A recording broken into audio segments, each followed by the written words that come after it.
G'day ladies and gents, welcome to War Thunder with Mags and welcome aboard the F4F-4.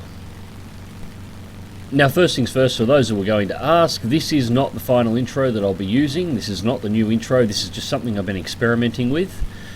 I am in the process of building multiple new intros, so there will be other stuff coming up soon. Just after all the requests in the last video, this is something that was pretty close to being ready and I decided I'd throw it at the start. Now I've just arrived in the combat zone, where I'm just sub 10,000 feet at the moment. The enemy is on station and I've selected my first target. This F4F 190A1, it needs to be the first thing I eliminate. These things can be very dangerous in the right hands. So I'm beginning my move on him now. The rest of the team is off to my left. I believe there is actually two more aircraft over in this area. I've spotted glimpses of dots, I'm not sure if they're AI or what they are, that are moving in. I know there's a DO 217 ahead of me. And this match was a pretty nasty tear-up. Most of the allied team, enemy team, is a consistency between P-47s, F4Us, there's BF-109 F4s. This is it's not the maximum tear-up that this aircraft can get, but it's still not an excellent match. 1 kilometre out from the F4F 190, just checking my tail to make sure nothing's going on behind me. Now, the F4F 190 does have me in speed, but I do have it in maneuverability. If he's smart, he will not try and turn fight with me. Unfortunately for him, he's not smart. He does attempt to turn and allows me to get the guns on. Now, the F4F-4, obviously armed with 12.7mm machine guns and 1,440 rounds of ammunition. A massive ammunition load for an aircraft its size, but all the American planes tend to carry extremely large amounts of ammo for 50 cals. It's one of the reasons why they're so popular. Now he turned smoke on there for a second. I'm not entirely sure why he did that, if it was an accidental press of a button or what it was. He begins to start banking around. I put more shots into him, more shots, and there goes the wing. He's out of the battle. Now to the pilot's credit there, after his initial bank, right after we engaged combat, he did realise that I had the manoeuvrability advantage on him and he did try and nose down and run and escape. Unfortunately, by that time he had already made that initial bank and blown all of his energy, and from an equal standing point, while the 190 will outrun the F4F-4, it won't outrun the 50 caliber bullets and it will take some time to get out of their range. Now a second target has presented itself.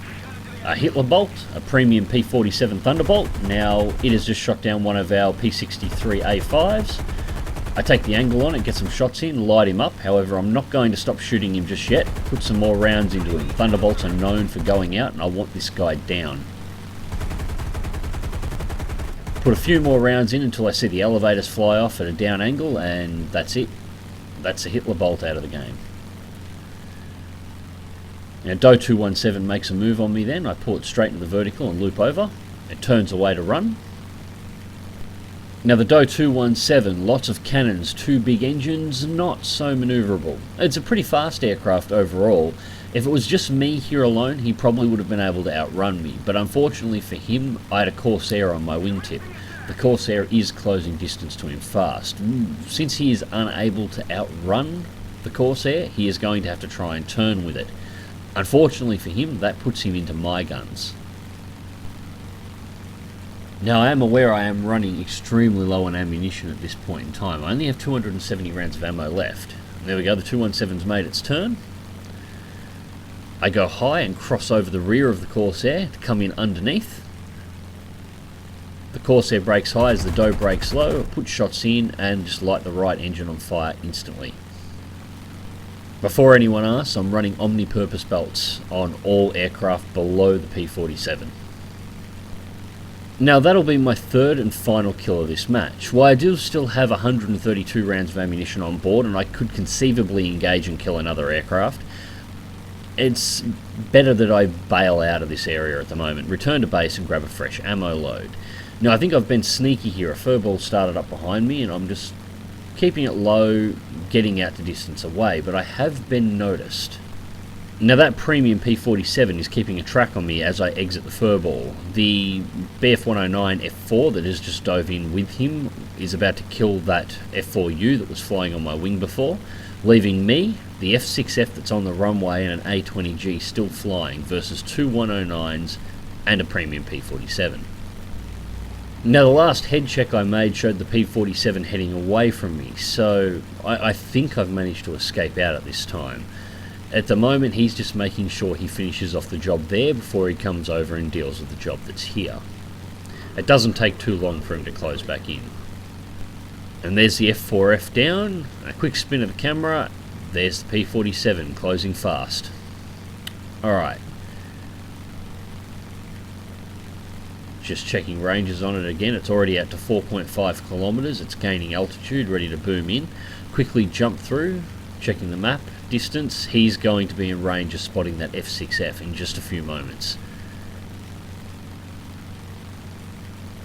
So I'm jumping on chat and I'm just letting the F6F know that there is a 47 coming in. He should be able to see it from there because I have it targeted. I just want to make sure he's seen the red box. And what I'm about to do is tell him, look, get your repair and get your ass off the runway as fast as you can. I'm going to try and delay the P-47 so you can get off the ground. At the moment, I'm the lowest value target on the team. Now, I know the P-47 is going to try and kill me first for two reasons. One, I am in first place on the team with those 3 kills that I've scored so far. And two, because I've been killing aircraft fairly well, I'm shown that my aim is pretty good. If he starts engaging that F6F while it's on the runway, he gives me the opportunity to get a potential altitude advantage on him and be able to engage him as he is booming out after engaging the F6F. He has to kill me first in order to be able to safely engage targets on the runway. Now I'm making my turn off on the edge of the forest to the north of the runway before I turn back on the 47. The idea is here I'm trying to drag this P-47 into AAA range on the base, but not so close as to be above the F4F that's trying to get a repair. I want shots coming in to distract him. I don't want him being in a position where he can easily kill the aircraft that I'm trying to defend. The 47's beginning its zoom, 800 meters, half turn and then loop the other direction. He pulls out early, he sees he's not going to be able to make that attack. Goes back for altitude. Now I'm turning back and heading towards the base on an angle. Again, trying to make sure he booms back through the AAA. Sticking up close to the trees, I'm sort of hoping he'll overcook the dive and slam it into the trees. It has been known to happen regularly. Standing on knife edge, turning over, you see the shots fly straight past my tail, he misses. Take it into the vertical to loop, but he's blowing his energy straight back to altitude. The F6F's up. Alright, I need to buy him a couple more passes so the F6F has time to get altitude. Now with the F6F's up, I'm going to dive for the runway itself so I can get ready for my landing. With a little bit of luck, if he keeps in and goes for another pass on me, he's going to dive underneath the F6F, providing a perfect kill shot. Unfortunately, he sees the F6F is now up too, and he turns away to get altitude ready to change targets. Now I move under the F6F and make my turn back around. Just let him know in chat that I'm not going to go down and try and land. I'm going to stay up and try and provide support until this P-47 is dead, one way or another. F6F is far above me in climb, I'm not going to be able to get there, and the P-47 shoots it down, but not before the F6F gets enough return fire in the head-on to cripple the P-47. Let's bring the guns around to track the target. I thought he might have been trying to dive down at the moment to get underneath AAA. Now I'm looking at the attack angle here and I'm thinking, no, he's lost it, he's out of the match. And boom. And that was the last combat I saw this match. One of the 109s crashed trying to boom the A-20G, the other one got shot down by the A-20G, and that was the end of the match. So, the results for this match. First place for the team with 3 kills. Balancer, 24,600 Silver Lions, 5,890 research points on an X2, and that was another spade secured, so the F4F-4 is complete. So the F4F-4, I do like this little plane. It does get some really crappy matchmaking in the current 1.41 patch, but when it gets a good match, it is a bloody good aircraft, or in the right hands, it can be an exceptional one. Moving on to the next plane. So for the next match, I'm mounting the F8F Bearcat. This is the F8F-1, the MG variant, and I know these planes, the Bearcats in particular, make my channel fairly often. I have been trying to avoid flying them, but every time I seem to squad up with somebody, at some time we wind up flying the damn Bearcats. They always seem to pop up. Now for this match I'm squatted up with Grievous, my regular wingman, and Madamune, one of my subscribers. Now Matty brings out his B-17 and unfortunately puts himself in a bit of a bad position and gets shot down incredibly early in the match. Me and Grievous are both in our F8F-1s, and we're about to do what we can to try and secure the skies.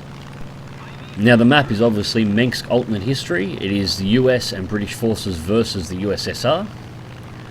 First target has presented itself. I am trying to get myself into a position here where I can support Grievous. He's making his first attack. His target's an LA-7 that went low. He has an XP-50 up there as backup, and I'm just floating around the area as support.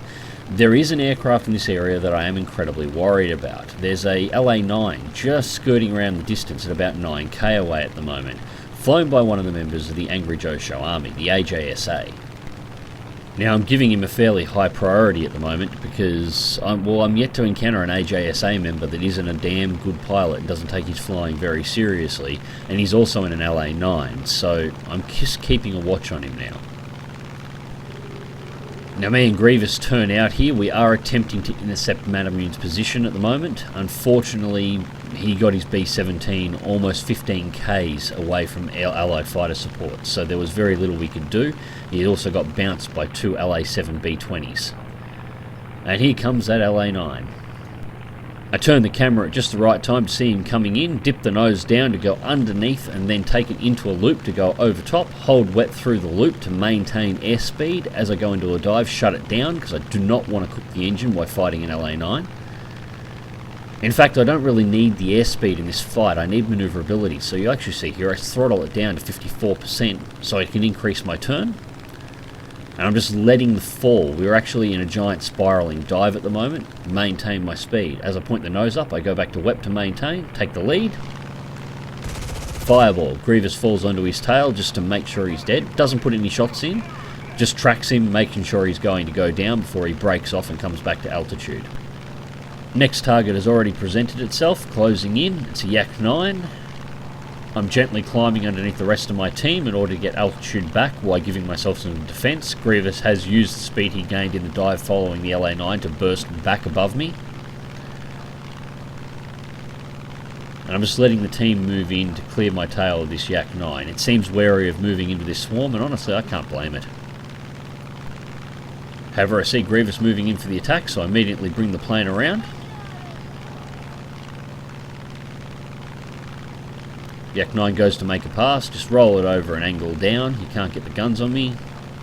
Pass in and up behind Grievous.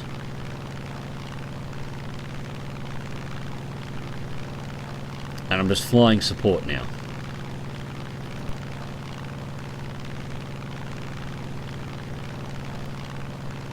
Grievous following, I just roll in to chase tail.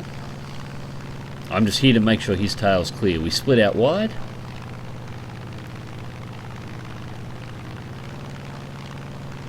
Just checking our tails and make sure we're clear, nothing approaching him from behind at this moment. Grievous breaks off to go high, I take over the pursuit at low. Nothing directly behind us that should be a threat. Mustang Mark 1 takes a shot and the kill, and a bloody nice kill at that.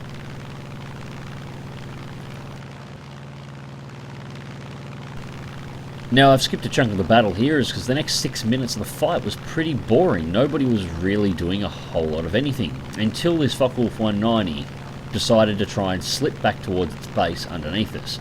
So we've dove out of the clouds, we're on full weapon pursuit, we are slowly dragging it back in.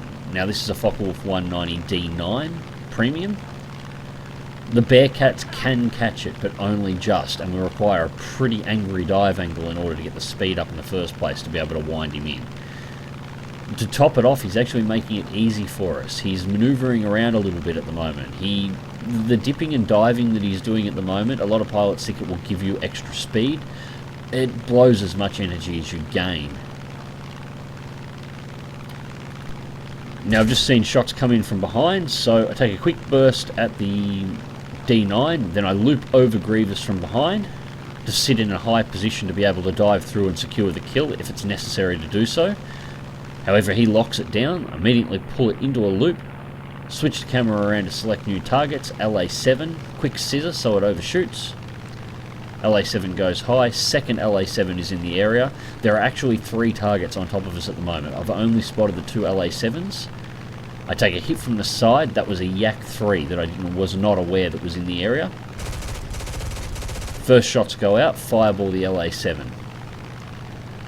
Now the damage I've taken, it's critical, but it's not interfering with the plane's performance too much. Loop the plane over to the left so I can dodge out of the way of the second LA7 that was making a break on me. Grievous is moving to engage it.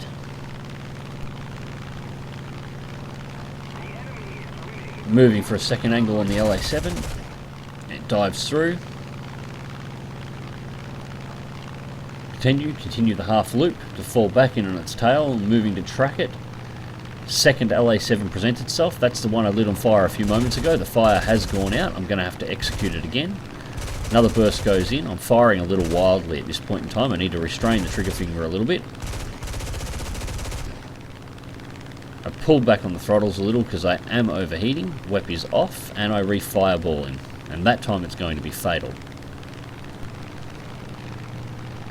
And I stand and knife edge the plane to bring it around on the second LA7B that is trying to exit the area. The Yak 3 was eliminated by Grievous. He cleaned it off my tail while I was dealing with the first LA7. And that's pretty much the end of this match. After the initial engagement period, the rest of the fighters on our team all flew into this area as well, and we eliminated everything down. The LA7 crashes in the next few moments. The last remaining aircraft is a Tu-2 that's currently camping the base. We spend about 10 minutes looking for it. Once we're unable to find it, we all turn back to the runway to RTB, rearm, repair and reload all at the same time. And he promptly ejects from the plane the second he sees us all come in. So, the results for this match. First place for the team with 2 kills. Terror of the Sky and Bulletproof awards, 55,867 Silver Lions, 2,908 research points. Not that it mattered, this plane's been spaded for an exceptionally long period of time. So, the MG Bearcat kicking ass and taking names. It's no real secret that I do really enjoy flying this plane. I try not to fly it too often at the moment. It is pretty brutal a machine. I have been getting a lot of questions about this aircraft though. Players that are having problems outmaneuvering things like the new Griffin Spitfires, things like the LA9 that you just saw. As you can see, I don't try and keep the throttles firewalled the whole way through the battle. I generally will pull the throttles back down to 50% while I'm in heavy maneuvering engagements. Try and give it a shot. Instead of always having the throttles at 100%, control your throttle based on the speed you want to engage at, and you'll generally find you'll get guns on target a lot easier in this thing. It is a maneuverability fighter. It is not a boom and zoomer, although it can be used as one if you need it to. Anyways, ladies and gents, I hope you enjoyed the video. Click like if you do, subscribe if you want to see more, fly smart, fly safe, and I'll catch you in the skies.